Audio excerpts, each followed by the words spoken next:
And welcome to College Football Tradition, a history of American college football. I'm Brian Partika, joined alongside Jacob Vanderford. We're here to talk about the 1873 college football season. This was a huge year because it was the first time ever that Princeton and Yale played in college football, and that is a game that is still played today in the Ivy Leagues. It's one of the longest standing rivalries in the sport. It is the second most played rivalry in the sport. Only two. Jacob, do you know who it is? The most played rivalry ever in college football? Man, I can't tell you. Okay, it's actually Lehigh and Lafayette, two FCS Whoa. programs in Eastern Pennsylvania. They hold the record for most games played against each other. Now, they weren't playing back then. They did not have teams then, but there are a couple seasons in which they play each other a couple times. But 1873 is big because we have the longest standing rivalry in the sport of Princeton and Yale.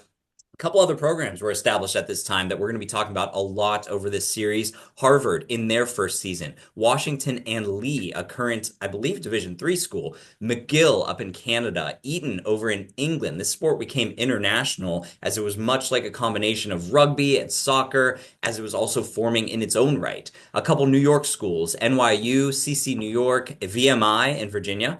And then the New Jersey Athletic Club. We're going to see a lot of schools start to play athletic clubs or YMCAs at the time as well. So that's going to be part of these college football teams' win totals. High schools, athletic clubs, YMCAs, sometimes alumni teams that are formed later once we have some graduating players. So it's really interesting to see what is counted as a victory during these early days of the sport.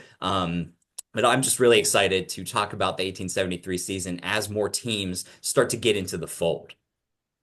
One thing that's really interesting to me as you were talking about how the sport was very international in the very early stages of 1873. You're seeing Canada, England, all of these different places come into the fold. I'm wondering why it didn't go international but before, like, early on. Like, I'm wondering why it just stayed within the United States. Like, why didn't it go into Ireland, Scotland, England? We're seeing that more and more now. We're like in week zero.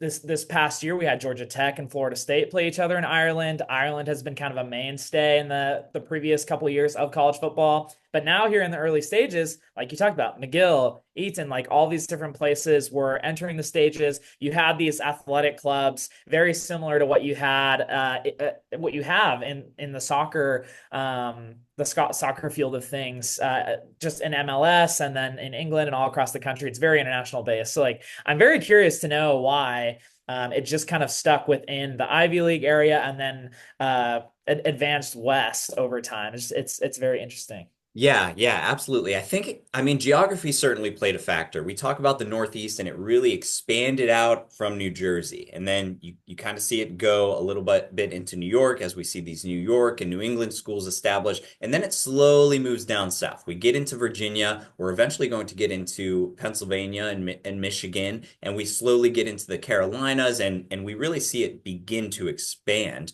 But to talk about the 1873 season, it really began on October 19th because a lot of teams they weren't playing in September and August. Most games happened in November.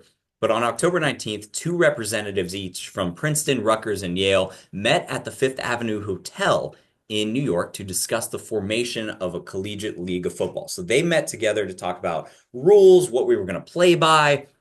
Harvard, they were also invited to this as well, but they were playing a game that they deemed a little bit too different than the games that their other fellow Ivy Leagues type of schools and Rutgers were playing by. And then Columbia, they said that they were going to attend and then they did not attend. Columbia, one of the first programs in the sport, they didn't attend this meeting. So it was just Princeton, Rutgers, and Yale.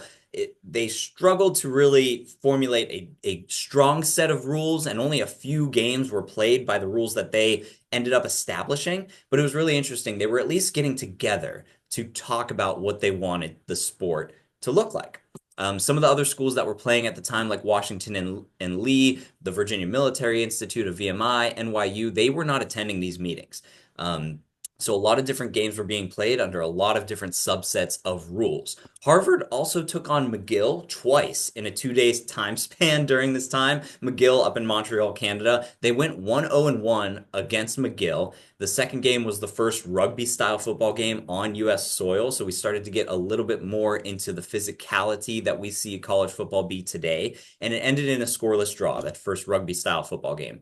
Yale also welcomed Eton from England over to Hamilton Park, where they were playing their home games, and they won that contest 2-1. And then Washington and Lee, they played 4 games, all against Virginia Military Institute. They won all 4, but little is known about anything about those games, about what rules they played under, what the games looked like, how long they took. Little is known about the Washington and Lee 4-0 1873 college football season.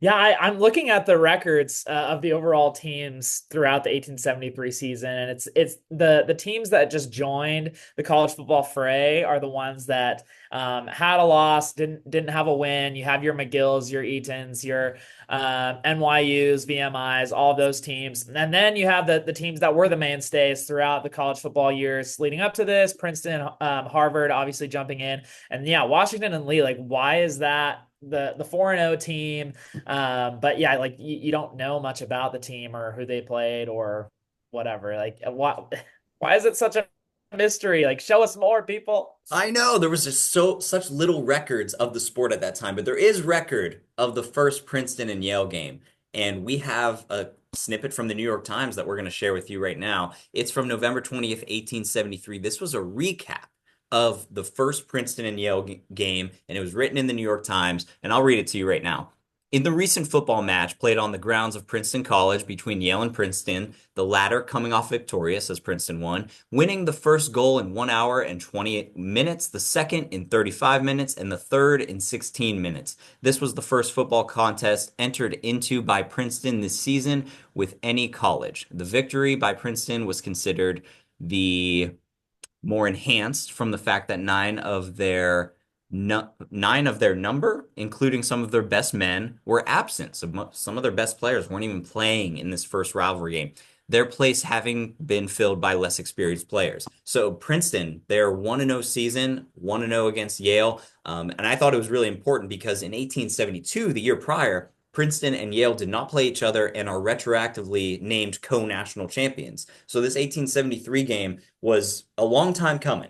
And for Princeton to come out on top, it means that we call them the college football national champions of 1873. And there's not really much debate about that either, by really anybody in this case.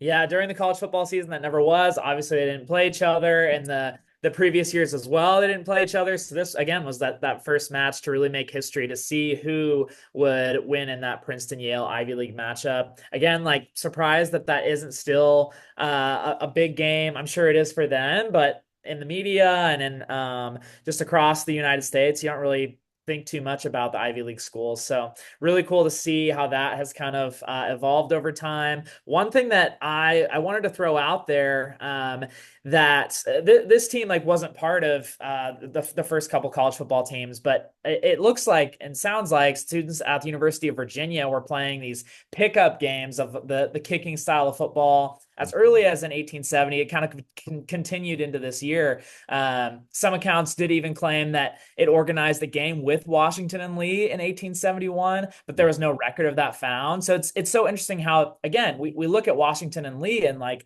a lot of this team specifically, there's not a lot to it. No records of of everything. So I feel like we need to get national treasure in here. Like, let's get a little hunt going. Nicolas Cage, come on, like let's find some new things about Washington and Lee.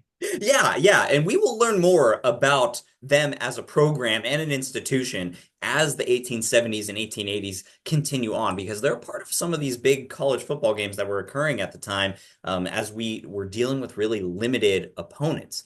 So we had Princeton and Yale, their first meeting. They have met 146 times throughout their history. Lehigh and Lafayette, just to go back, circling back to that, they've met 160 times Their first meeting coming in 1884, so not until over a decade after this game. So they were playing a lot of two games in one season against each other throughout their history.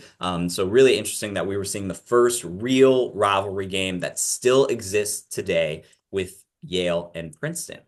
Some other things that we're going to mention throughout this series, we're going to give some recognition to the teams with unblemished resumes. So Washington and Lee, as we talked about, they went 4-0 this season, all against Virginia Military Institute. Hats off to them from Jacob and I, because that's an unblemished, no tie, no loss season. So we're going to have a couple of those between teams that don't end up claiming or being named national champions because of the level of schedule that they were playing at the time. And then we obviously have Princeton, who finished 1-0, their key win and only win over Yale, and they are our national champions.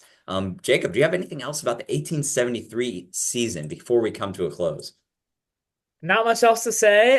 Looking forward to the rest of our time looking at the seasons to come. I feel like earlier on in these 1860s, 70s, you're seeing how things are evolving within the rule book, within the teams that are kind of entering the fray, and looking forward to getting into the 1900s where we see kind of the development of college football as it is today. Yeah, absolutely. So for Jacob Vanderford, I'm Brian Partika. This is a history of American college football, 1873. We will catch you next time.